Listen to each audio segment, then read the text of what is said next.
Hello and welcome to my video. It's been a while and the reasons are too boring to tell you about why, but I'm better now and that's that. Now, I just want to say something. For those who might be interested, AI I think does have some uses, and that is I got AI to analyse my channel and came up with some good suggestions, and one is that I show the painting before I start painting so that you know what to expect. Whereas what I used to do, I used to sort of fade it in and fade it out, just a sort of ghost image on the screen. So I'm not going to do that today. So that there that you're looking at now is the final painting. So that's enough of that. Let's just get that off the screen and see what we can do. So the title of this, well, what I put on Facebook was how to get rid of artist's block. It's not something I usually get. I've had it a little bit lately, but it could be the heat.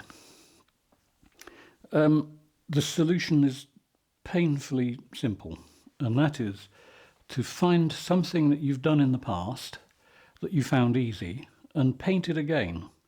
Just do it to get yourself working. Don't worry about it, being a repetition, because it'll never be exactly the same as the painting you did before. Unless you sit down and, painstakingly, let's hope it's not painful, painstakingly duplicate it, which is no fun at all. So just sort of go for what you're comfortable with. This is my usual sludge colour. This is sap green and red ochre, and a little bit of Payne's grey in it, just to darken it down. I've been looking at some paintings lately. I've always liked, funnily enough, Russian landscapes.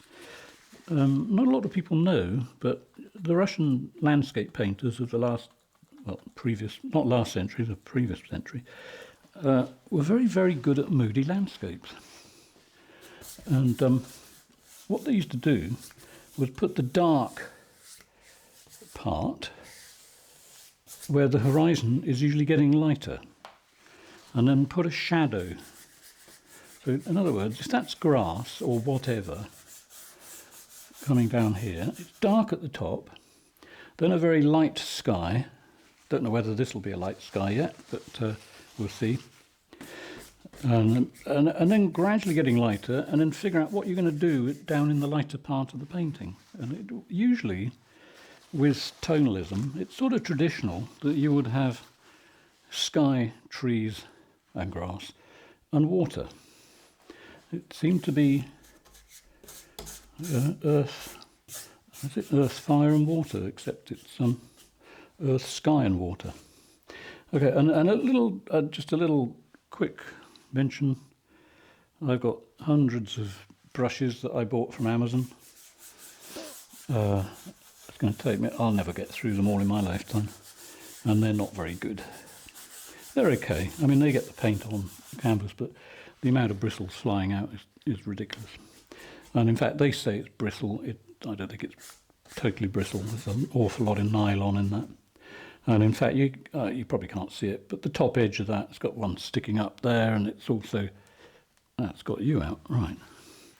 As they say, get out and walk. And that one, I might edit this out.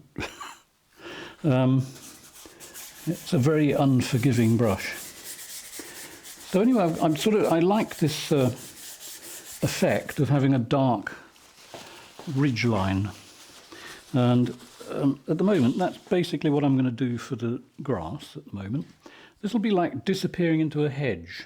What I want to do, I'll have some water at the front, down the bottom here, but I want to get my dark shadow in nice and strong, because I want to get a lot of depth in the trees.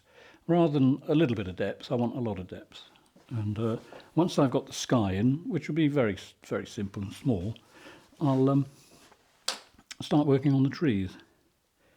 So the artist block thing, the other way you can do it, of course, is to do my trick that I shown you lots of times, I think, of basically making a mess and finding what you can in the mess to see if you can unravel it.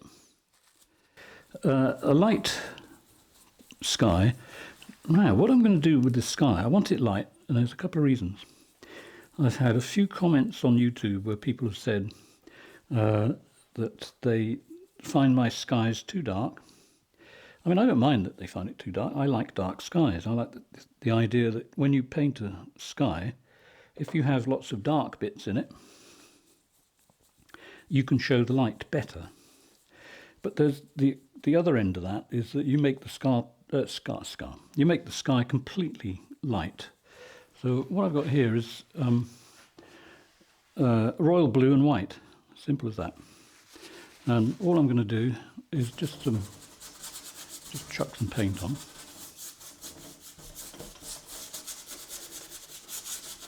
I could use a bigger brush, but I've got a feeling it will be just raining bristles, so I won't be doing that. Now I've got to think, in my head, I've got to figure out what I'm going to do with the shape of the trees. This hedge line is not that far from us. This is not a big distance painting. So I'll keep it simple. That will be a tree. The white bit I'm leaving there will be a tree. There'll be a bit of sky coming down in there. Then it'll come up another tree. So I'm painting in the negative here. In other words, I'm not painting the clouds at the moment. I'm painting the bit behind the clouds. But they won't be very powerful clouds. My next class I'll be concentrating on storms again. Now, the beauty of doing a very light sky is when you do the reflection in the water, you can get away with just white because it's going to be so bright next to the very dark trees that I'll be putting in. Then I won't have people saying, oh, the sky's blue, that's got to be blue, which is not true.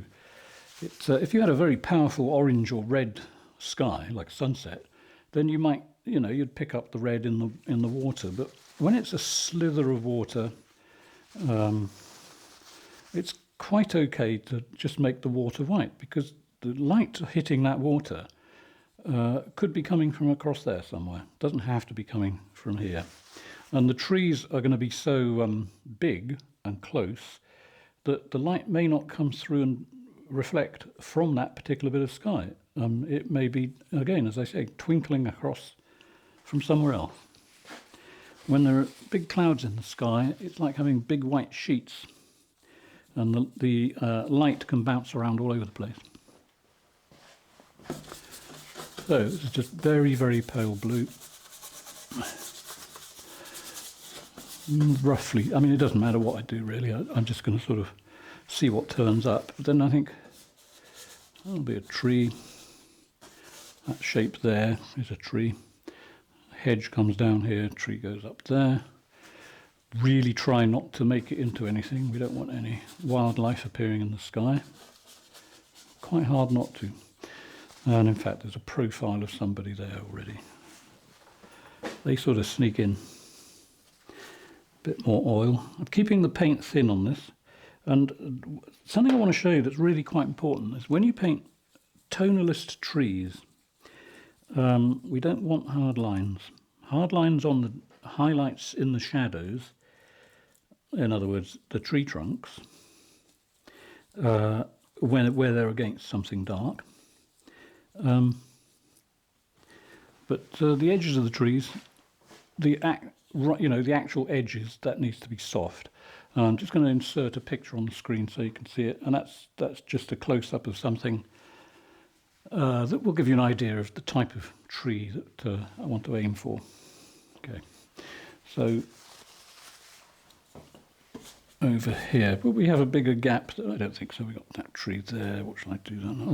I'll do another one there. So that would be the top of another tree. That's the tree shape where my hand is. That's the sky above it. There's nothing quite like stating the obvious, is there? It just reaffirms that it's obvious. Okay, 1, 2, 3. Okay, no, I'm not fond of the number 3 like this, but we'll see what happens. That's going to be a taller, skinnier tree, and there'll be probably another something in the background there, so I'll just put a bit of blue ready for whatever turns up beneath it. And there we go. I just want to get coverage over the whole thing at the moment. Get these hairs off. How's that look in the camera? It's good to take a step back. I'm always fascinated about this colour. You know, this sap green, and but you know, I don't call it sludge for nothing. It's basically a sludgy colour. Look at a lot of toneless paintings. There's a lot of sludge in them, but it works. That's the main thing. So there we go. Nice bit of flat type sky. You can perk the sky up later if you want. You don't have to do the whole sky perfectly, then put the trees on. That's one way of doing it. It's just not necessarily the only way, or the correct way.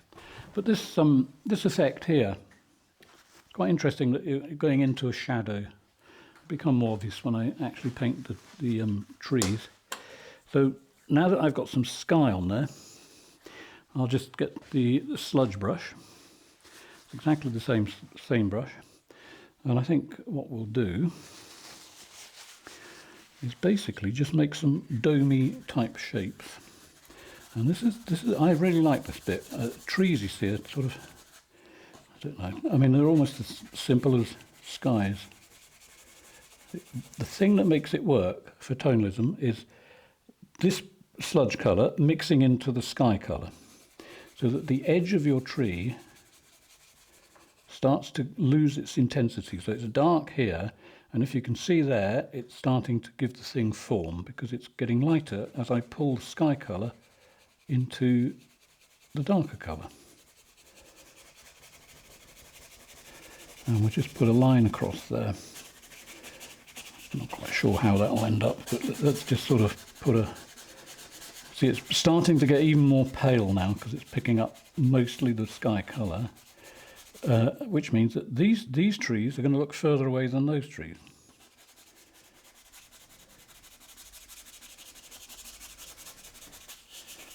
And it's basically as simple as that. Set your hand on automatic, let it travel around, and as you go, invent your trees.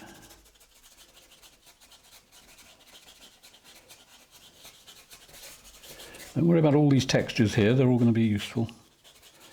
As I go up there, how big shall we make this tree? I think we'll go up to there. Let's just keep pushing it and see what we get. Pull the light down into there. Suddenly we get a gap in the trees, and it's somewhere you can walk, if you can get past all these bristles. Okay, a little bit more paint. And leaning slightly towards the red now. So I think this tree here, you won't see much at the moment, but it's going to end up slightly red. So we're going to connect that to that. It's almost like a wall of trees, but once I've got all these textures on, it'll start to work. Tiny bit more red.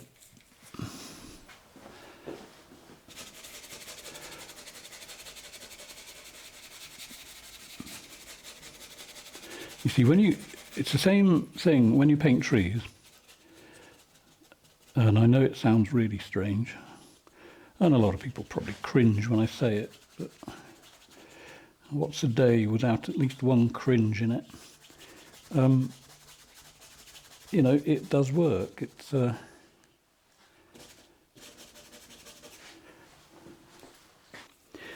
what I'm trying to say, I guess, is that when you stop trying to paint clouds, you get clouds. When you stop trying to paint trees, in other words, don't have a preconceived idea, unless you want to, of course, then that's up to you. But for this sort of style, don't have a preconceived idea of what the tree will end up like.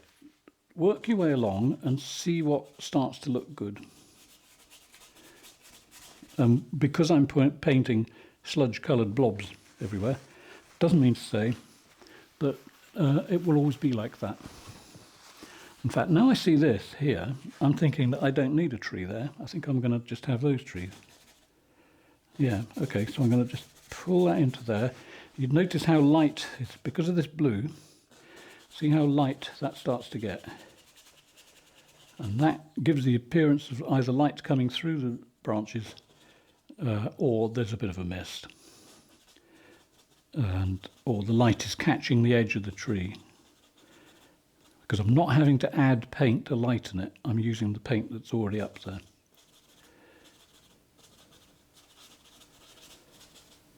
I quite like that shape. In fact, I really like that shape, so I'm going to stick with that.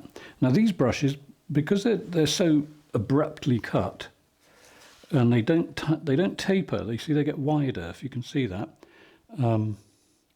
it's actually getting wider at the top. I don't like that. I like it when the bristles seem to disappear at the edge of the brush. And in fact, I've got one of my original brushes. Oh, here's one. So it's got a bit of blue paint on it, but my point is, you see, it's thin. I don't want it to be, I like the width, I don't like it to be fat.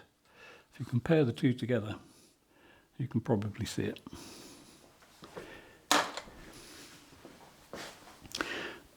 That I like, so I'm going to keep it, and I'm going to put some a bit of intense light in the sky, which means I'll just use the same brush I did that always, and just get some more white paint down there. Don't worry if it goes into what you've painted for the tree, it doesn't matter. It's right into there, like so. Don't worry if some of the ground mixed with the sky, that's okay. Just adds a little bit more interest to the colour. It's called local colour. Very important thing, local colour. Like if you had a portrait of a side of a person's face and there's a green curtain here or a red curtain here, it's going to reflect on the skin. So you take some of that colour, put it into the fresh colour, usually as a glaze when you've finished everything else. It's always easier that way. Because it makes things easier, it doesn't mean to say it's cheating. It's the same thing I say to people when I whoops, I knocked my light over. When I make texture on trees using paper, because I'm using paper, it doesn't stop the picture from being a painting. You're just painting with an alternative brush. Okay, now some of this colour I can get into the sky up there, because I quite like that. Again, that's turns it into an interesting grey rather than a dead grey. Dead grey is when people just mix black and white to make grey. It's a really boring colour. It just doesn't have any life. This grey has hints of all the other colours in it. And this is something that is done in tonalism pretty well all the time.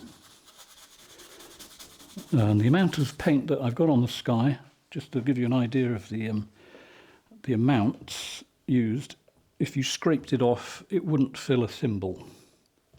It's that thin. Now, putting a tree that's doing that, you see you've got an upright tree, basically all uprights, although I might fiddle with them in a minute, and then you get something like this. That creates movement. I know it's a poodle's head at the moment, looking that way. It's going to happen, so don't fight it. Just put your poodle-headed trees and enjoy them.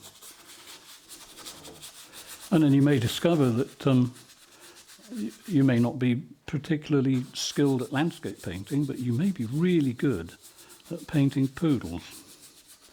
So there's a positive outcome in most things. So there's enough sky in there for me to do the next bit. And you probably guessed I'm going to put a tree trunk or two standing in there, but not yet. And I'm going to fiddle with my sludge a bit over here just to get a little bit of perspective. I change my mind, you see, I do this all the time. Right, this will be close, that'll be distant, because I can't help it. And it's just such a satisfying thing to do, you know, that you can get these sort of effects so easily just by pushing two colours together. And the shapes, you see, don't have to mean anything. When you do this, don't actually consciously think, oh, I'm painting a field in the background with a tree and a whatever. Just push paint and see what turns up. When it looks like something, turn that into your intention. Oh yeah, I meant that. So when your friends and your family look at the painting, they say, how on earth did you do that? Oh, well, you know, it takes a long time to learn how to do that effect. I'll tell you one day, or maybe you'd like to pay for classes and I'll tell you now. But, you know, there we are. There's sort of something going on there. It's sort of soften the horizon a bit, gives it a little bit of mystery. I'm being stalked here by a cat. And while she's within range, this may get cut out. While she's in range, I'll just show you what she looks like. I know it's terrible, isn't it? That's what she looks like.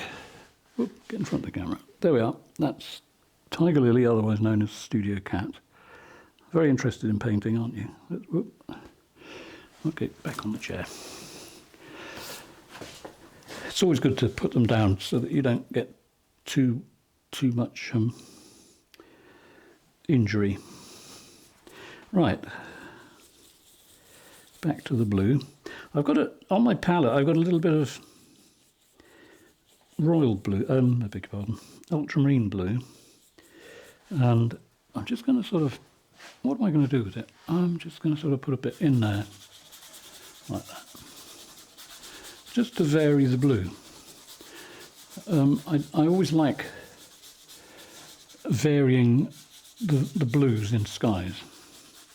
Because when you have this type of sky, I'm not talking about, you know, zero cloud, you know, where it's just blue, wherever you go. That can be a little bit tedious. And, you know, there are places on the planet where that happens. Sure there are. But not in my paintings. I like to sort of have a little bit of variation. Just because I can. There we go. I'll probably smooth it out a bit, but it's not essential. You don't have to. So I think this will definitely be a calm sky because as I said, next week, I think I said, next week is going to be a stormy one. So, now what I want to do to get depth, how do we get depth? Fascinating how this works. I think I need to sludge up a bit more sludgery, just to sort of tidy up the edges a bit. Let's have a little bit of, see the edge of the brush, that's also a part of the brush that you can use. Don't have to use the tip all the time. I'm a great believer in edges of brushes. But the thing to take on board with this, in fact these are going to be a couple of fir trees, the thing to take on board is that the edge of the tree must be as soft as you can get it. You can have the odd hard bit, but generally have fuzzy-edged trees.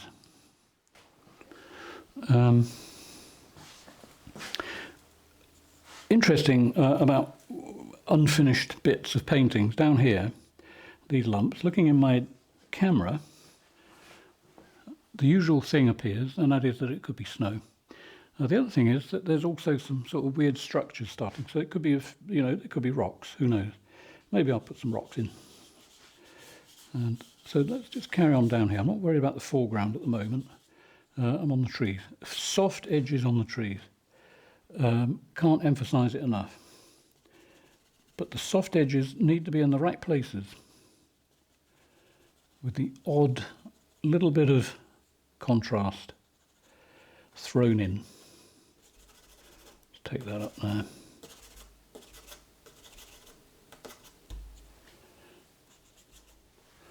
Okay, over here is going to get interesting in a minute. He said, desperately trying to get you to keep looking at the video. One thing I'm going to do, or not do, I notice on a lot of videos, and I've done it, I mean, I've pretty well done it on most of my videos, I think. I have these pop-ups that come up and they say subscribe, hit the bell icon, all that rubbish. I'm not going to bother with that. I don't know that anyone particularly is, what's the word? Not fooled. What's the word I'm looking for? Well, because it's there doesn't mean to say people will actually do it. So I'll leave it up to you. I'm not going to put them on the screen. The other thing I've done is to cut down the number of adverts. I don't want to cut them out completely because I've got to eat. But I think I've got it down to a reasonable level. It was, if it left to YouTube, you'd have an advert every minute. And I don't really want to do that. Of course, there are ways to stop seeing adverts, and if you use, I don't know what your browser is, but I use Firefox, and there's a very good thing that you can put on that stops the adverts. But not say any more than that because they might spot it. And yeah, if you go and look, you'll find it, and you can just eliminate the adverts. Doesn't work so well on a phone. It's better on a laptop. There we go. Now, so I've got a bit of extra paint on there. So what I was saying about the odd bit that could be slightly darker, because if you make it all look the same, it won't be quite so alluring. And you've got to do a certain amount of alluring in your painting. And trees, okay, they're starting to come together. How am I going to get depths? Well, the first thing I'm going to do is put in some tree trunks. That's the paper I use, by the way. It's called APTA, A-P-T-A. I'm in France. I suppose you could get it in the States, but I guess you have to buy it through Amazon. I don't know, but it's good stuff anyway. I usually go on about it a bit, but I'm sure I've gone on about it enough. Well, the cat seems to like the painting. She's now settled on a chair down there and looking at the painting. Do you like that? Is that good? Okay, so depth. Right, I want some tree trunks in here. Do you know, looking at it, it doesn't actually need them, but I'm going to do them anyway just to show you. You could get away with it like that, I suppose. But I quite like them. So if you do a few thin ones, doesn't matter about the top and the bottom, just a few lines. Okay. And then one that's slightly, you see, already you've got depth.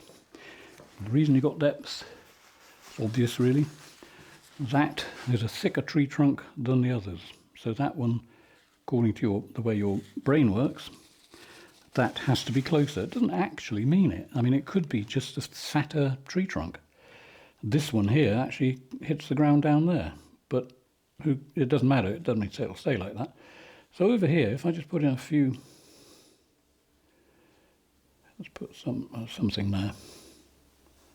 You see, these aren't particularly, these trees look a little bit coniferish, so they may not have that sort of trunk, but I don't think it matters. It's just the idea.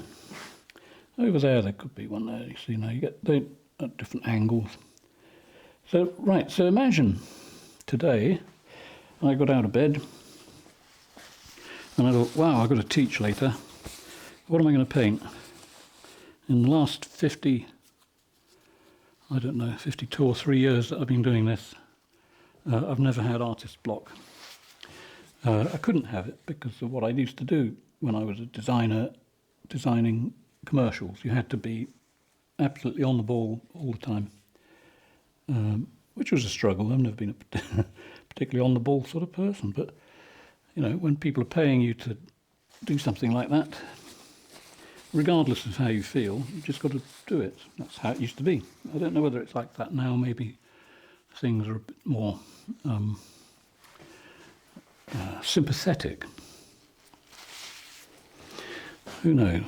I've been self-employed for so long now, I honestly don't know. So there we go. There we are. There's a few trees. So just put them in. Now, there's going to be one or two here. I could use a rigger, but I got this. Why do I need a rigger? All I've got to do is just sort of, just enough, just like that. That's probably all I need. Oh, except the trunk, when it comes against, see, it's dark against light. And as it comes into here, it's going to be against dark. So chances are it's going to show up as slightly lighter. So there we are. There's that one there. Just a little tree. It's not necessarily the tree that's holding all this stuff. That could be coming from the other trees. It doesn't really matter. Do I even need to put texture on the trees? I'm always asking myself these questions, particularly when I'm making a video, because at the moment nobody can ask me any questions.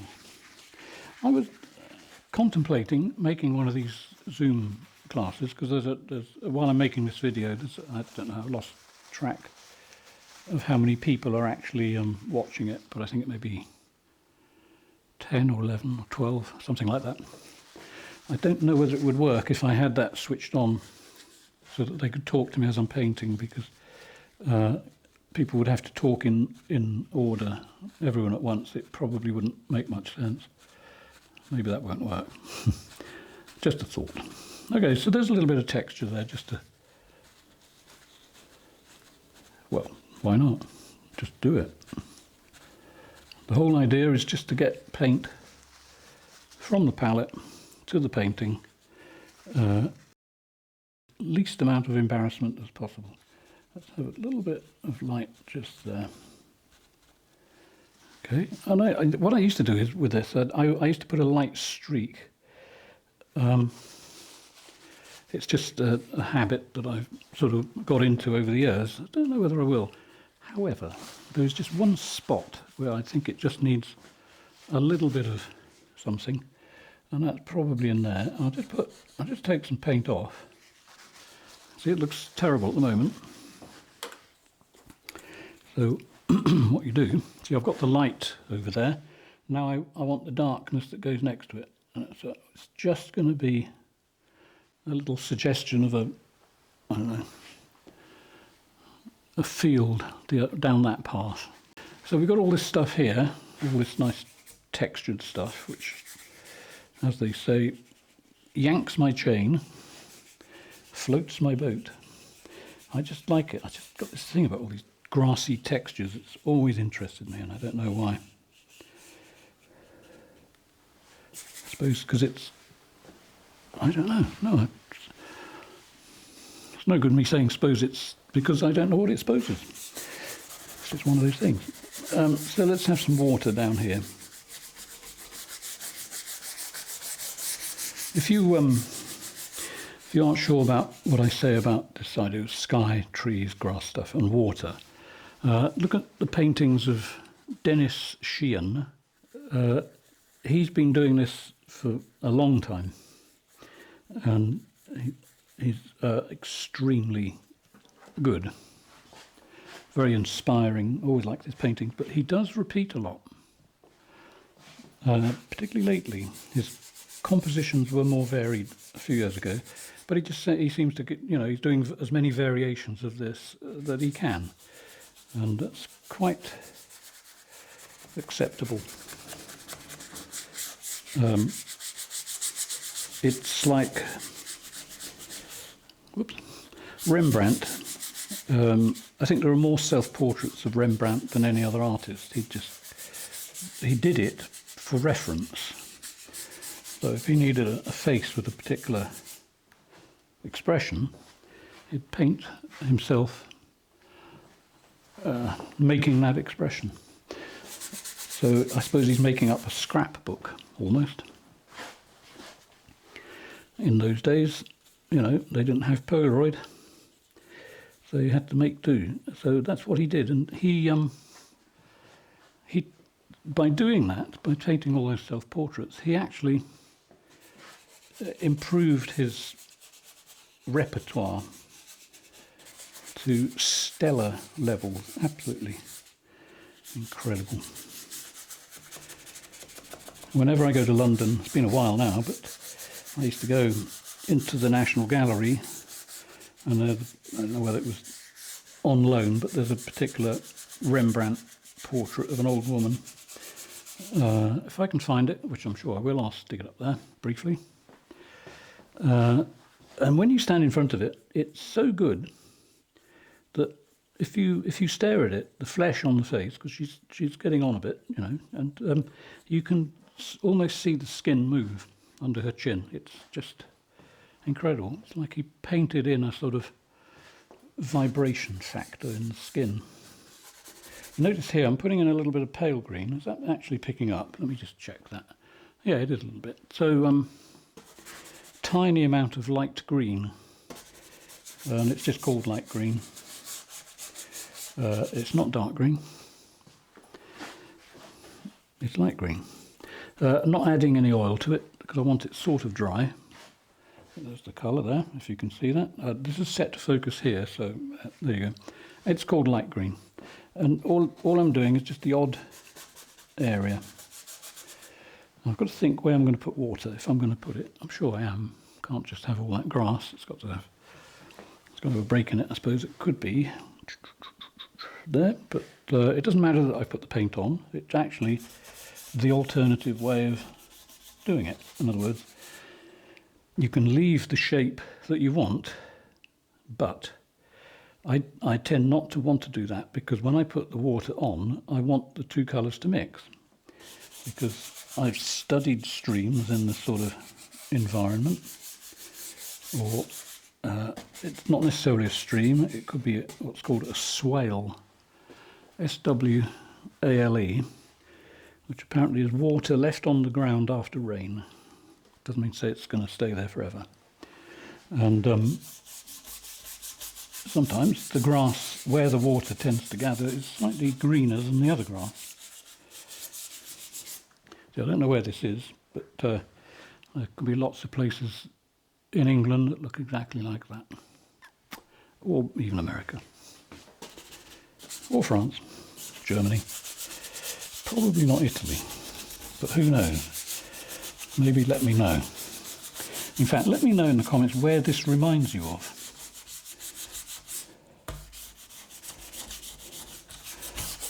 There we go, there's just a sort of throwing on the colour just to see what happens. That sort of makes a nice texture, and it's sort of slightly more interesting the fact that it gets lighter here and then darker over there, I think. Why not?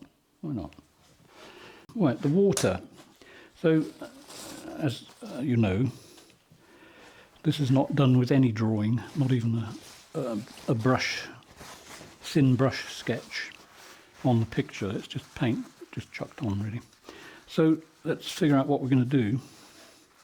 I think the water could come from it's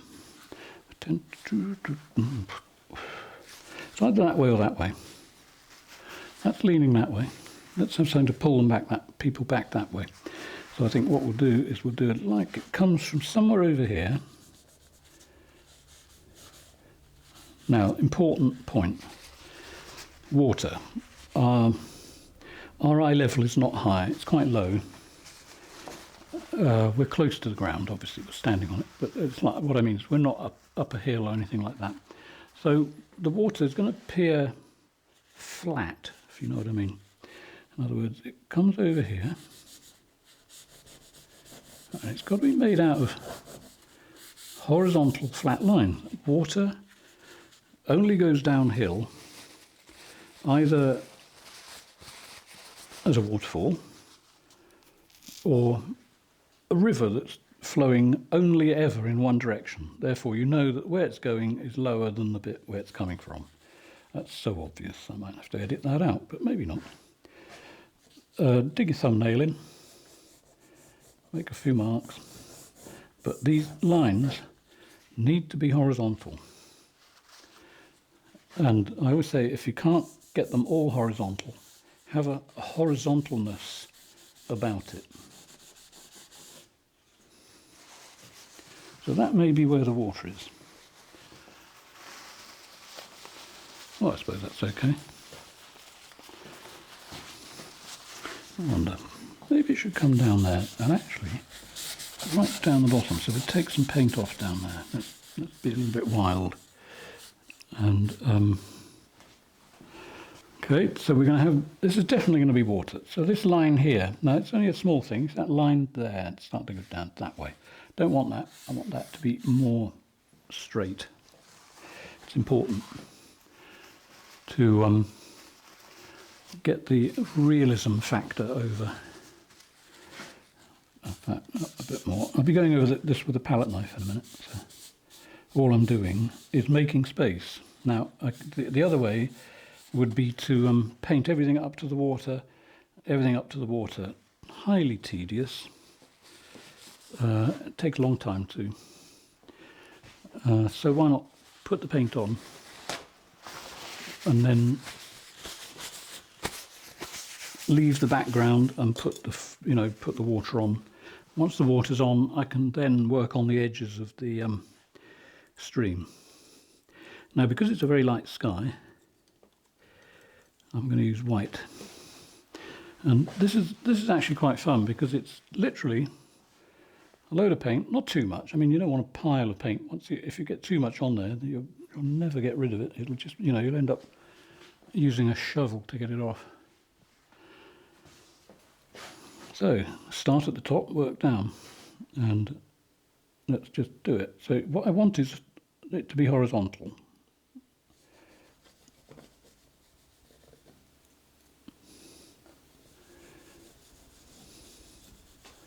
Bear in mind, this stream is getting closer to you, therefore it's going to get wider. Now, it could disappear in the grass a little bit. Let's say it's disappearing sort of there, and then reappear down here. So all I'm doing is that. Okay? And the trick is stop when you think it's right. There's a load of paint on the other side, so I can just put that on there. And then go back to it. And also, as you can see, because I took away a lot of the paint, I can put the white on there and it'll still maintain its lightness. It's not quite the effect I wanted, just wondering what I should do with that. I think I'll take the white off the palette knife and then take some of the sludgy colour, just pull it over the white slightly and then pick up a little bit there so that it goes off. What I'm after is the water getting very narrow at the top here, so let's just tiny bit of white on there, steady hand as you can get.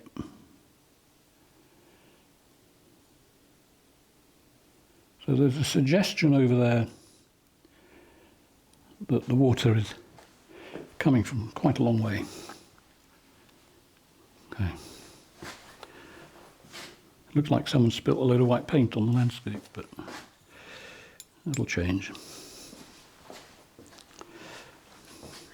In fact, am I going to come right to the foreground? I don't think I will. I'll just sort of do a few blobs. Oh, I don't know. Let's just sort of be slightly braver. I'm always telling people, be brave, don't have any fear, so let me do that. Okay, that's better when I spread it out a bit. But I don't want it to be the main feature. You see, I sort of like the trees. That's more main feature-y for me. So what I'm going to do, a bit more sludge green with a bit of light green thrown in. And then work around the sides of the stream, or whatever it is. It's more of a puddle, isn't it, really? And then just sort of, same as before, pull them together a bit.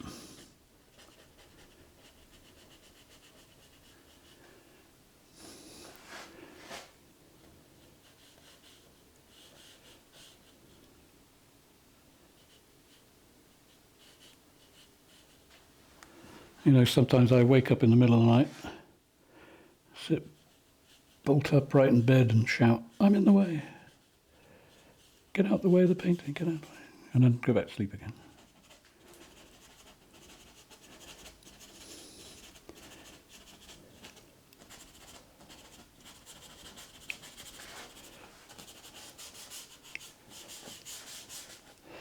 It's freestyle zone now. Just do what you want. Just fiddle with it until it works.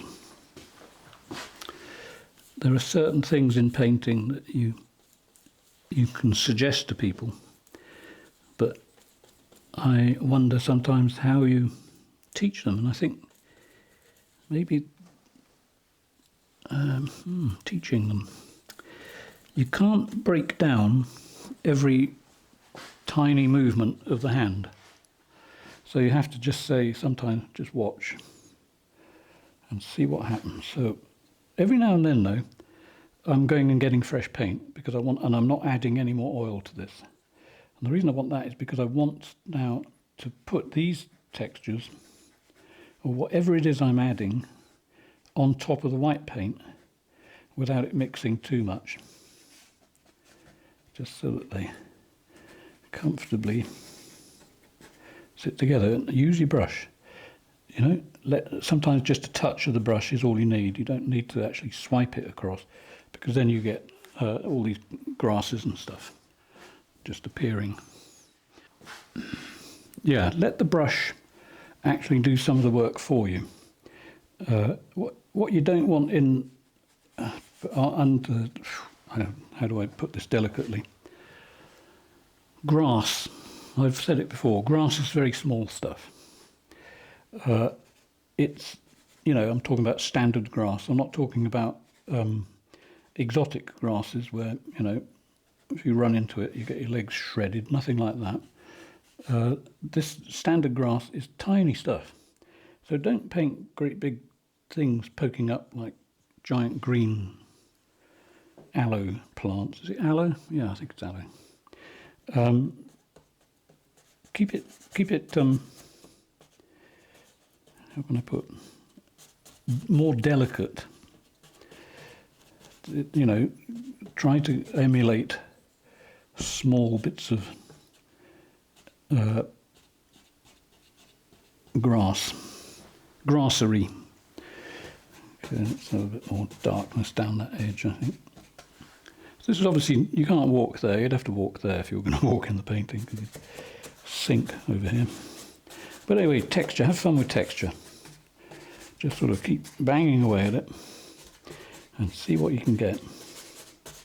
And there's a lot to be said for the brush. You know, the brush that points up, not the tip, just the side, you know, literally the side of the brush, like that. Just sort of touching it on the painting to get texture. When you're doing stuff in the foreground, sometimes it's better to work downwards, because you've got to get down to the bit, you know, at the bottom of the painting above the gripper, so the brush fits into there. So there we are. This will not be a very long video. And as usual, I don't know how long I've been painting, so I'll see how it goes. I use my back as a gauge, and it seems all right at the moment.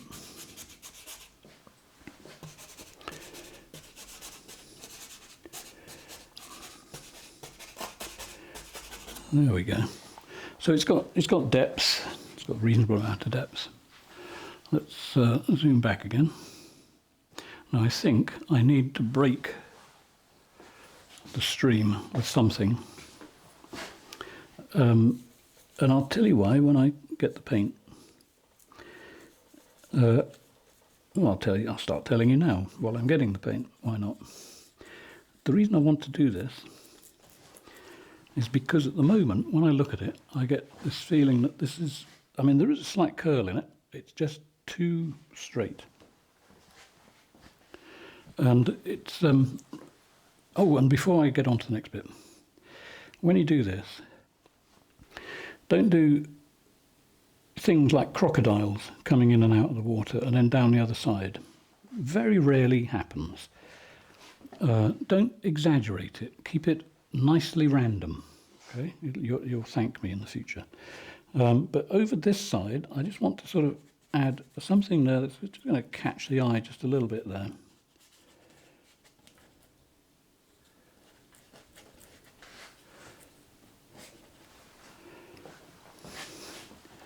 Which will help take the straightness out of it.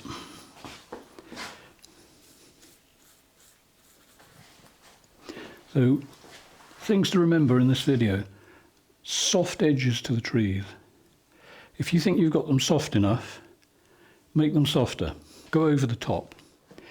Then stand back from the painting for an hour or so and then go back to it and decide whether you prefer it. And it's always, it's always good to take a break. As much randomness as you can get into the painting. You see things like clumps of weeds. I'm going to have to do another zoom in. So this clump of whatever it is, at a glance, looks like a weed, which you get a lot here. And all it is letting the brush do the work. Let me think, where shall I do it? I could do another one. I just don't want to overdo it. Because one works, you see, what you don't want to do is 1, 2, 3. It's usually 3. But I could put a bit the other side. That might be nice. And it is literally just this.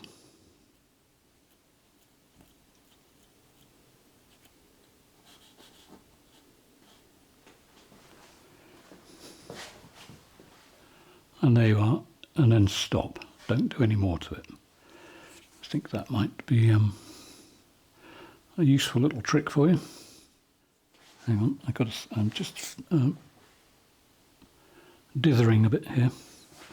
I'm just going to break that a bit there.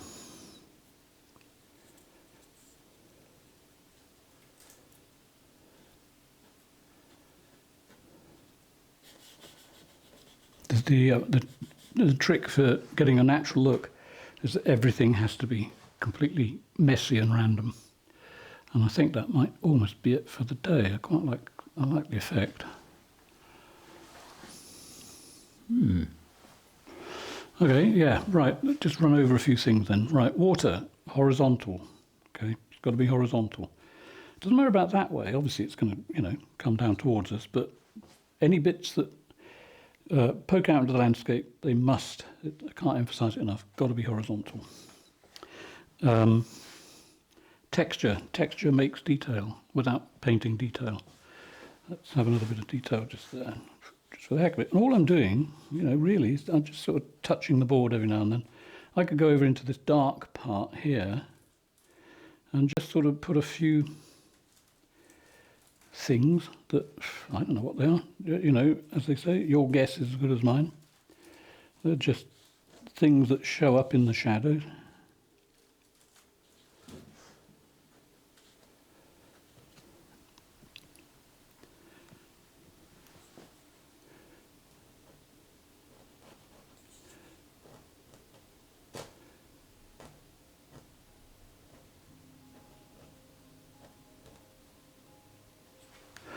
Now I could make the wood look deeper by adding even more thin twiggy type things. Maybe I will, just a couple, and then I think that's it. So I hope you've enjoyed this. If you want to subscribe, please do. If you want to come to a Zoom class, go to my Facebook page. You'll see adverts for that occasionally, and also if you go to my website, you'll find a link to information about up-and-coming classes. And if you become a patron, you save money. Donate €30 a month, you get two classes. And I would say 2 classes free, but if you're paying 30 a month on Patreon, it's not exactly free. But the classes cost €30 each, so you're getting 1 free. And you get the fun of a chat afterwards. In fact, before and afterwards. And there we go. So this here, nice blob sticking out. I'm wondering whether to just sort of drag a few straggly, almost invisible lines across there, maybe, I don't know. Yeah, could be. So I've added some more thin twiggy things there. Let's have another one here. And why not have another one there? And I think that may be it for the day. So yeah, take care. Hope you've enjoyed it, hope you've learned something, and I'll see you in the next video. Bye for now.